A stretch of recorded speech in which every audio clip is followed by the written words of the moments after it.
Hi, everybody. Good afternoon. I'm Tom Leahy. And I'm Amanda Team. Nice to see you this afternoon. We are Optimum Ed, and our expertise is college and career planning. So that is what our expertise is. And we're going to be talking about a really interesting topic today, Tom, because there are a lot of things that have changed, and there are a lot of things that have stayed the same in terms of college and college planning. And so Optimum Ed, because we are professional college planners and experts in that field, we're going to give you some information regarding things that haven't changed and what you can do. Right, Tom? Yeah, I think, one thing that's uppermost in a lot of parents and students' minds is, how, what we've experienced the last several months in terms of the pandemic, in terms of the economy. How is that affecting, the college landscape? It's changing a lot of things. It will change a lot of things. So I want to kind of touch on that. The New York Times about a month ago brought together six professionals in the higher education community to talk about this very thing. And so I wanted to touch on some of that first, and then we're going to talk about something that's probably even more important than how things may be shifting. All right. So first is, obviously based on what we're seeing and what we don't know moving forward, that, how we deliver curriculum at colleges is probably going to change, right? Are we going to, is it going to be on campus? Is it going to be online? Is it going to be some sort of hybrid? All colleges are trying to sort that out based upon their own circumstances, their own resources, and their facilities, how that's going to look, right? Some of them are thinking about, changing the timing of kids coming back to campus, students coming back to campus by class or whatever, shortening the length of semesters, right? And doing part of it on campus, and then like one school, I think in South Carolina, is planning to send kids home at Thanksgiving and not to come back to finish the semester, virtually. So they don't leave, then bring something back with them, that sort of thing. So there is that, There's also big questions about sports too. What sports they're going to have, what sports they're not going to have. Right, exactly. Schedule, and that plays into some of the college athletes or upcoming college athletes as well. So there's a lot of question marks, not just academic. Right.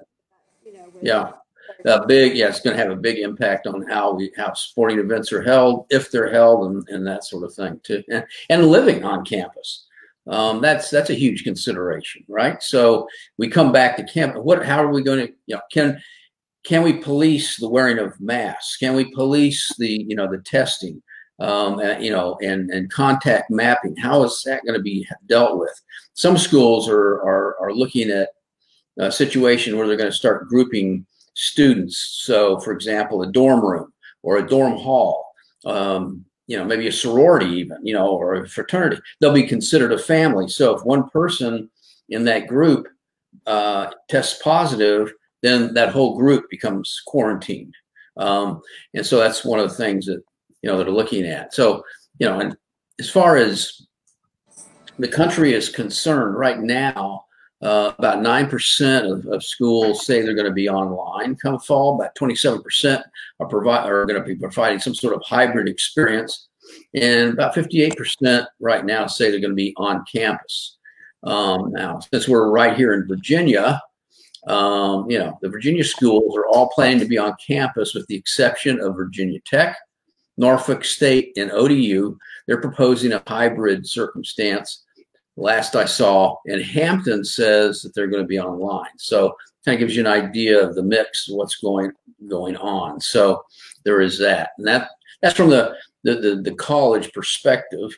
Now you mentioned scholar athletes and how it's going to impact them. There's a lot of students out there, seniors who just graduated, high school seniors, planning on going to college this fall.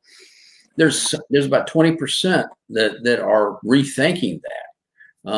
Maybe they're going to go to community college. Maybe they're going to take the gap year. They're going to rethink their future. So, enrollment numbers this fall is in flux as well, and that's a concern for the colleges. It's driven some by just the virus itself and safety, but also the economy. Some families now can't afford to send their child to school. But it's also going to impact financial aid as well. When we filed the financial aid form, we had 2 people earning income in the family. Now there's only 1. So that needs to be relooked. So, it could be a positive or a negative for the family, depending on the circumstances. So all that is changing. We've mentioned a lot of things, a lot of question marks, and a lot of things that are going to be kind of fluid and being worked out and maybe not even solid right now. But I think that there's a lot of things that haven't changed as well.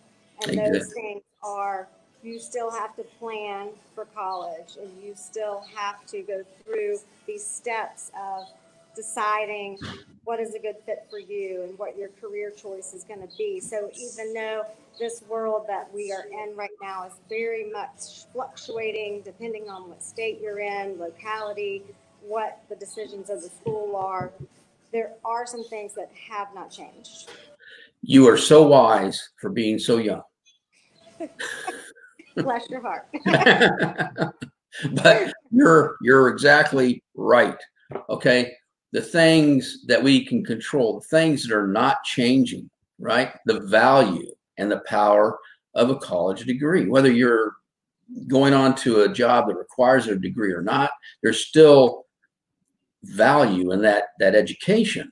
I think the question of, that really has to be asked, and what really drives a lot of people wondering whether college is worth it is not the value of the education, it's the cost of that education. And so we have to look at what we're trying to achieve and what are we willing to pay to obtain that educational leverage. And so again, it's back to doing that planning ahead of spending that money, and on the part of the parents, spending time and energy on the part of the student.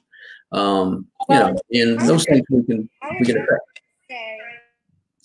I would venture to say that it's even more critical, given the situation that we're in, to think ahead, plan ahead, kind of put all of the pieces together. Yeah. So so the other thing too we have to keep in mind is that is the purpose of education. The end game we have to understand is not the education itself. It's not that college degree. That's not the end game. The end game is the job and career that education, that college major that we're pursuing, is going to deliver. And that's what we have to embrace in terms of a concept, because it's so even more important now to really think about in those terms because of the cost, the increase in cost of education.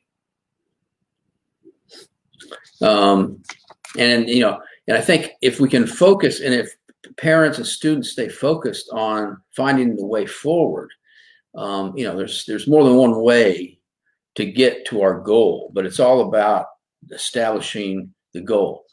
What direction should we be going in life because of who we are, our personality, our aptitude, our interests? What is that path? If we can determine that, the rest is planning backwards. And so that's really the basis of what we do at Optimum Ed, right, Amanda? Right. So basically, to bottom line it, this process might be a little different now because you may not be able to go to campus and do a tour. You may have to adjust, right now, but the end game is still the same, and that is a career and, a job. So that will not change, even though other things might be in flux. And that is where Optimum Ed comes in, and the expertise and, just helping parents and families through that process. Right. And it's not just, and again, it may not be college. I mean, we start with a blank canvas, it's about figuring out who the student is, who the child is, what makes them tick, and what is appropriate for them in terms of life direction, what's going to make them happy and fulfilled. That could be, you know, something that doesn't require a four-year college degree, but that's okay. There's a lot of options out there, a lot of ways to be successful and happy in this life. So let's figure that out. And that comes down to figuring out who the student is as a person. And that all starts with the assessment that Optimum Ed provides as a foundation for everything. So to get more information on that, please, I encourage you, go to www.optimumedcenter.com. Find out about the assessment. It's never too early to start planning. Now, given this whole environment that we're in, it's just a good time to think about the end game and how you're going to get there and what adjustments you may have to make to maybe what your original thought process and plan was. Right, Tom? And by focusing on the things we can control, we're going to be able to weather the storm, and, you know, Optimum Ed can help navigate your family through those turbulent waters. So reach out to us. Amanda gave you the website. Our number is 804-417-4807. Really appreciate it. Next week, 2 o'clock Friday, we're going to be giving you a tour of our really powerful college, custom college planning portal that our students use who are clients. You don't want to miss that, because it's really is a powerful technological tool that we offer our students who are our clients. So we'll see you next Friday at 2. So anyway, I'm Tom Leahy again, and with Amanda Team, Optimum Ed. Thanks very much for being here this afternoon. Have a great weekend. Have a great weekend.